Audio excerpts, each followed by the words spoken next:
পানিহাটির তৃণমূলকে বলে দিচ্ছি, যারা ওই কাটমানি, তোলাবাজি, লুট, পুকুর ভরাট এইসব করে শুভেন্দু অধিকারীকে মিছিলকে আটকাবার চেষ্টা করছো, ছেটিয়ে তাড়িয়ে দেবো এখান থেকে। বলে দিচ্ছি, কোনো ক্ষমতা নেই তোমরা আটকাতে পারবে। আমি বারবার বলছি, এই শিল্পাঞ্চলে তৃণমূলের শেষ সময় এসে গেছে।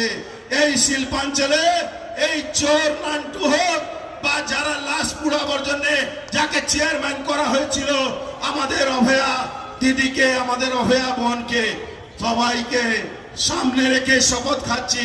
এখন মমতা ব্যানার্জি ওই হসপিটালে মর্গে ডেড বডি খুঁজে বেড়াচ্ছে।